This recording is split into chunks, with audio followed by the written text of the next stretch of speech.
Oh, man, mic was muted. Cool. Sorry about that. I'm on a delay, so I can't really tell quickly enough, unfortunately. But I have stream pulled up over here on my laptop so I can kind of monitor and see what's going on. But if there's any other issues, let me know in the chat, and I will deal with that. Okay, cool. Working now. Yeah, I was saying doing a stream a little bit earlier than I typically do today, hoping some of our England friends can join us and have a chance to tune in. They normally can't. Normally it's a little bit too late for them. I think it's not going to work for the Australian fans, or Australian followers, but that'll be all right. They can watch the broadcast. I don't know that there is a time that works for everyone, unfortunately. So I wanted to do this today because last year I did a video talking about the story behind some of the most popular Christmas songs, some of my favorite Christmas songs, and I really enjoyed doing that, but no one really cared about it. No one watched it, which is totally fine. I'm not mad about that at all. It's totally fine. But this year I was thinking, what could I do for Christmas? And I really enjoyed doing that video, so I was thinking I could just like do that again with different Christmas songs because I thought it was fun, but it didn't really make sense to just do it as a video again when it didn't really work the first time. So I decided I'll just do a live stream. I enjoy doing live streams. I think it's fun to hang out with anyone who can tune in and join in. So I figured this will just kind of be like I wrote a script as if I was recording a video, but instead of doing the video part, I am just going to read it out. And so I'm just going to tell the story behind five kind of strange, a little bit more on the novelty Christmas song side. I thought this is just kind of where it led me. So that's what we're going to be doing today. I got 5 Christmas song stories, but I do want to give a little bit of a caveat before we get started.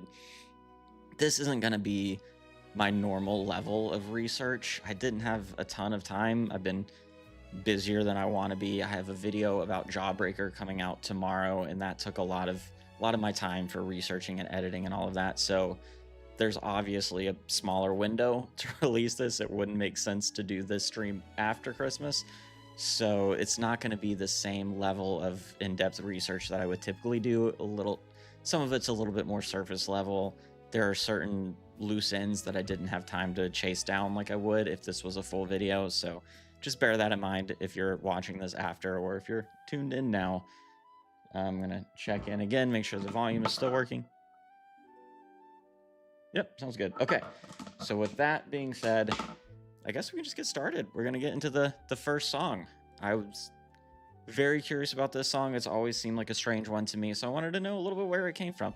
And also, I'm sorry, I'm going to be looking down. I have my script here, so I didn't memorize it, so I'm going to have to just read off of this script down here, so I won't really be looking at the camera, unfortunately. Also, how do you like it says Santa Claus and it's a cat. It's my little Christmas mug. I got my Christmas sweater too, feeling very, very festive around these parts these days. Hope everyone else is having a great holiday season, whatever you celebrate. Okay, I'm going to be talking about Santa Baby first. Santa Baby was written in 1953 by Philip Springer, who also sometimes went by Tony Springer. I'm not really sure why, but that's just what happened. Philip was something of a musical prodigy. He grew up in New York City, where his mother was a concert pianist, and he was playing Bach on piano by ear by the age of 6. After a brief stint as a truck driver in World War II, he went to Columbia, and that's where he first started writing songs. Eventually, he would get a master's degree and a PhD in kind of orchestral music. I think he was studying the Baroque period or something like that. In 1953, Philip heard about a lyricist in the Brill Building who wrote a song called Second Fling. And that song wasn't a hit, but Philip really appreciated the lyrics. Her name was Joan Javits. Philip had just had a hit with a song called Heartbroken, which was recorded by Judy Garland, so he called up Joan, who at first wasn't really interested in working with him at all. In an interview with Columbia Magazine, Philip remembered that call with Joan, and he said, "I called her and said I would like to write songs with you. She said, I don't have time to write with you. I said, do you know my song Teasin'? She said, of course, it was a hit. I said, did you ever write a hit? She said, no. So I said, you're going to tell me that a songwriter who never had a hit is refusing to work with a songwriter who had a hit. She said, what are you doing tonight? I said, I'm writing with you. And that's how we started. A few months after they started working together, RCA Victor said they were looking for a Christmas song for Eartha Kitt to sing. Eartha was on the rise after a popular stint on Broadway and a new hot single hitting the charts. She was also known for being kind of sultry and sexy, which didn't really fit for Philip's idea of a Christmas song. I mean, you don't really think about like a sultry person singing White Christmas. That's kind of different vibes. But then Joan came up with the title, Santa Baby. The rest flowed pretty easily from that. It just kind of clicked for them. Philip told the story to a magazine called Can't Get Much Higher and said, Joan and I were sitting in a meeting room with the publishers, and Joan came up with the title Santa Baby. Everyone loved it. Joan and I went to my apartment in New York City and started working on the song. It took about 3 weeks to finish it. The rest is history. Once Santa Baby was done, they played it for the higher-ups at RCA Victor. Joe Carlton, who was the label head, loved it and called up Henry Renee to do the arrangement, which was kind of surprising to Philip. He said that when he submitted it to his publisher, he actually apologized for it, saying that he knew it wasn't his best melody, so he was kind of shocked that it like immediately was hit with such positive reception from the people at the label. And maybe it wouldn't have been a hit without Eartha, who gave it the kind of sultry, suggestive element that makes it a Christmas classic. But Eartha did comment in an interview back in 1962 that the song wasn't how she actually behaved, saying, "Well, it's a wonderful feeling that I get from singing about the grand Cadillac cars and the mink coats because it's so completely different than I am really. I mean, everyone loves to have mink coats. I cannot say that I do not want these things or do not have a desire for them. But the thing that is basically, the person is not always the person who is more expressive in the things that they sing about." I don't really know what that sentence means, Eartha. I'm sorry. Continuing the quote, "For instance, to me, the song is funnier to me because I'm not really that way." End quote. I think there's probably something weird going on in there with maybe the reporting on that quote. Sorry. When Santa Baby was released in 1953, the song was a massive hit, becoming the biggest Christmas single of the year.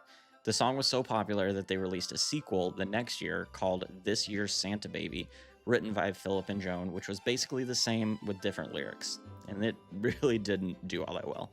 I had no idea that there was a second Santa Baby, and I listened to it while doing this, and it's the same. It's essentially the same song. But the original song, of course, brought controversy. The King and Queen of Greece apparently banned it from their Christmas theater performance, and several radio stations refused to play it.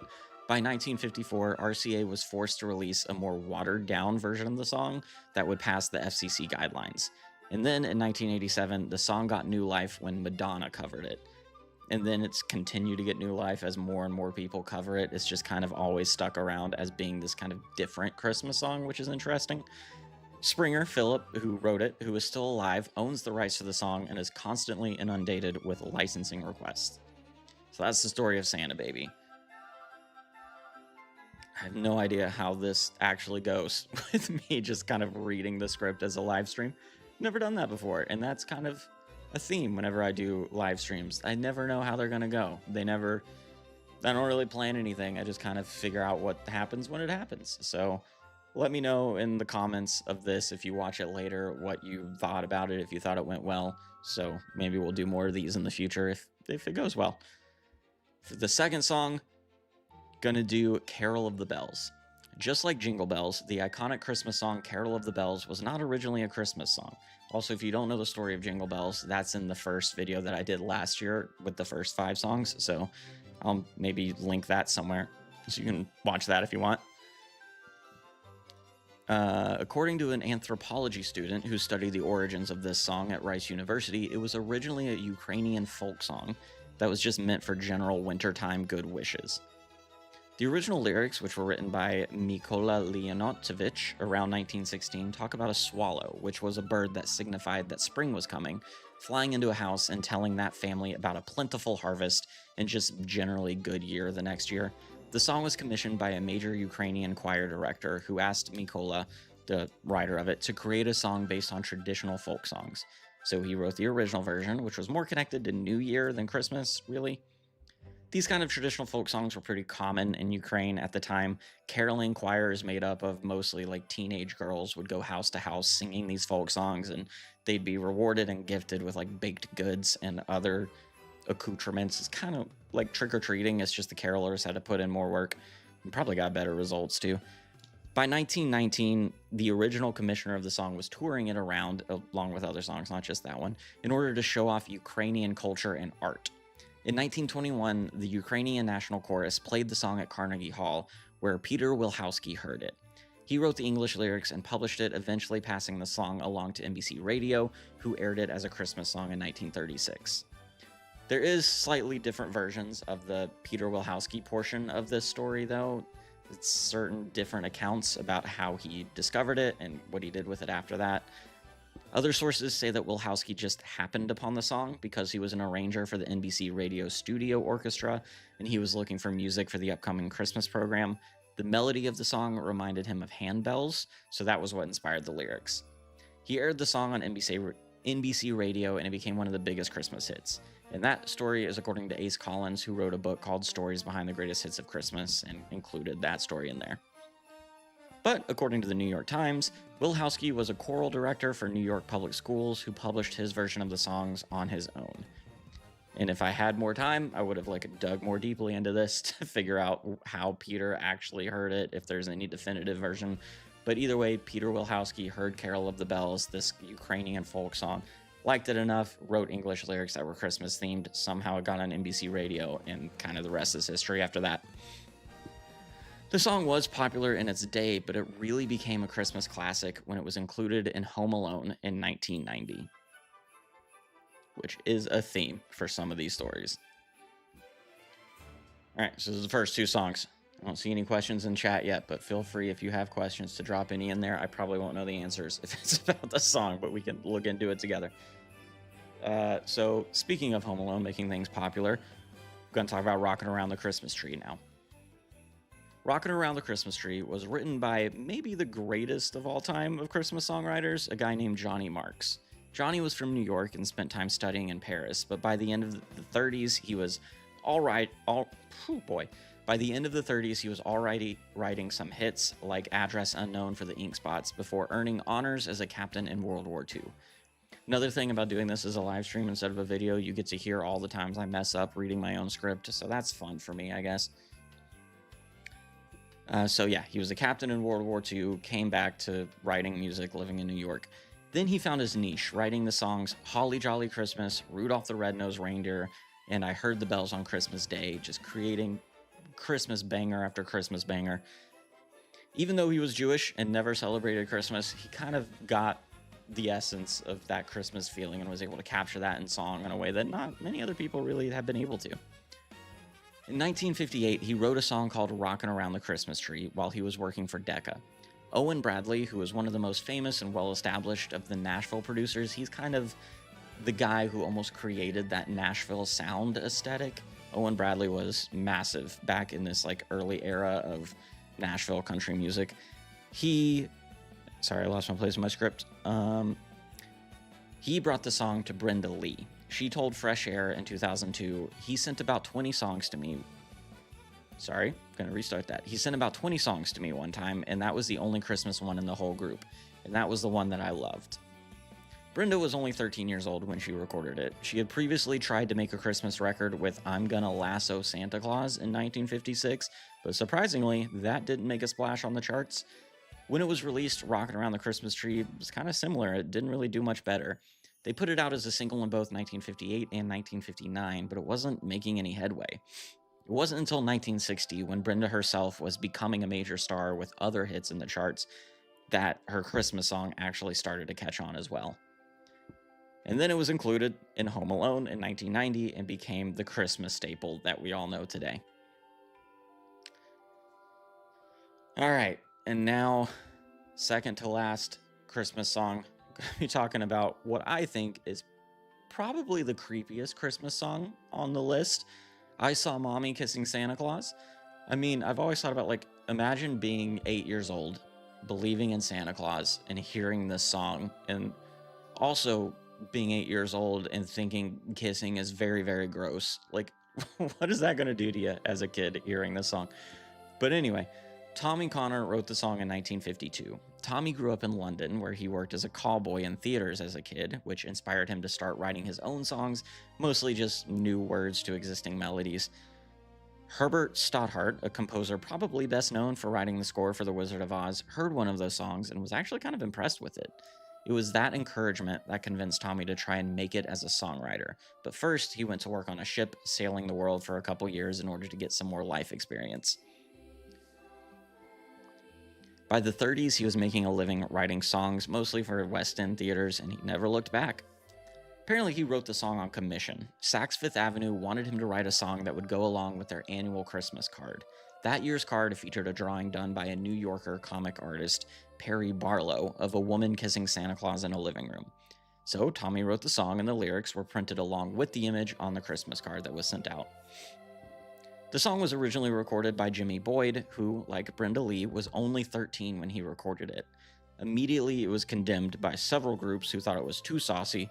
There's a story that it was even banned in Boston, but I think that was disputed. There was like a Boston Globe article about it saying it wasn't true, but it was behind a paywall, so I couldn't read it. But after Jimmy did like a media blitz on behalf of the song, a lot of the bans were lifted and it became a huge hit in 1952. Jimmy Boyd was able to build off of that success, and he had a pretty long career as an actor. The legend of Mommy Kissing Santa continued to grow. So many artists covered it, but the most notable was probably the Jackson 5, who released a version of the song in 1970. There was also a lot of discussion about this song when I was doing the research that I didn't really expect, because apparently there's two ways to hear it, and people never really know about the other way. There's the way that I've always heard it of Mommy was kissing Daddy dressed as Santa in the living room, and that's what the kids saw, and it's just this big joke of a misunderstanding. But the other way is people genuinely hear it as this kid's mom was cheating on his father with Santa Claus. And I had never even considered that as an option, but like it's a Christmas song, so of course that's an option. So let me know in the chat, in the comments, what you think the real story there. Anyway, and then the last that I want to talk about is a song that I really can't stand. I don't like this song, and I think it's a very weird Christmas song. It's I Want a Hippopotamus for Christmas. This monstrosity was written by a guy named John Rocks, who is a little bit of a mystery. He went to Drake University in 1923 and 1924, and he wrote several different show tunes in his career. Even though he was from Iowa, by the 50s he was writing songs for Broadway and married to an actress, so I'm assuming that he was living and working in New York City at that point.